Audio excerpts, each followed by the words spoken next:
A população brasileira em 1900 era de 17.318.556 habitantes. Nesta época, em São Paulo, é inaugurado o primeiro bonde elétrico, bem como o primeiro clube dedicado somente ao futebol, o Esporte Clube Rio Grande. Também, em 1900, surge o jornal socialista Avante e é anunciado o Instituto de Tuberculose no jornal Correio do Povo. Logo após, em 1902, é fundado o jornal de cunho anarquista, O Amigo do Povo. Nesta data, o Brasil dominava o mercado mundial de café. Em 1903, existiam apenas 6 automóveis no estado de São Paulo. Os operários saem às ruas para o manifesto de 8 horas da jornada de trabalho.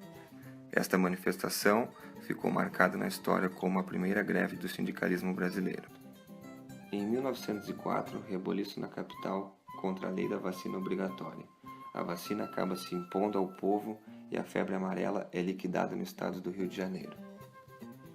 Em 1906, em Paris, Santos Dumont pilota seu 14 bis no primeiro voo público em aeroplano.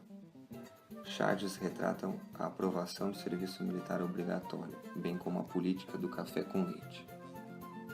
No ano de 1908, 781 imigrantes japoneses pisam em território brasileiro.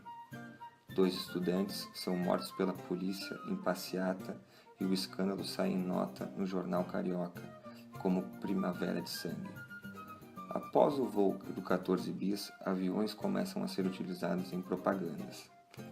Em 1912, inicia-se a Guerra do Contestado, marcada por conflitos de interesses diversos entre os estados do Paraná e Santa Catarina. Operários protestam contra a jornada de trabalho de 14 horas. Estamos em 28 de julho de 1914 e começa a Primeira Guerra Mundial. Em represália aos ataques alemães a navios brasileiros, o Brasil declara guerra à Alemanha. Após a greve de 70 mil operários em São Paulo, o Estado proíbe o trabalho de menores de 12 anos e o trabalho noturno de mulheres. O período de 1918 a 1919 é marcado pela utilização da imagem de políticos como garoto propaganda no marketing da época. Devido a epidemias como a gripe espanhola, somada ao crescimento urbano do Brasil, ocorrem problemas de saneamento e dispersão de diversas doenças. Charge do jornal Gazeta do Povo referente à gripe espanhola. Propaganda da época faz uso da política. Já na década de 20, anúncios de sabonete revelam a preocupação com a higiene, estética e beleza. Em 1922, é realizada a primeira transmissão de rádio do país. Os 18 do Forte combatem até a morte no Forte de Copacabana.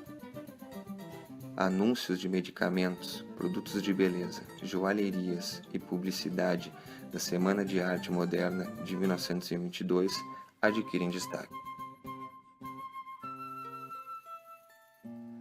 No ano de 1923, entra no ar a Rádio Sociedade do Rio de Janeiro, qual levava cultura e informação à população brasileira. Ainda neste ano, a gráfica que imprimia a revista Movimento Comunista é destruída pela polícia.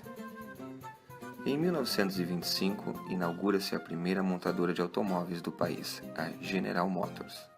Na época eram produzidos 25 carros dia. Chevrolet elabora a publicidade de seus veículos com garantia de 1 ano. As motocicletas da Harley Davidson também representam grande espaço nos anúncios de 1927. Marco Histórico Nacional. Em 1928, pela primeira vez, uma mulher brasileira conquista o direito de votar. A quebra da Bolsa de Valores de Nova York faz o preço do café despencar. Getúlio Vargas assume o governo com um golpe armado em 1930. Poetas como Olavo Bilac e Fernando Pessoa participaram das criações publicitárias desse período da história da publicidade brasileira.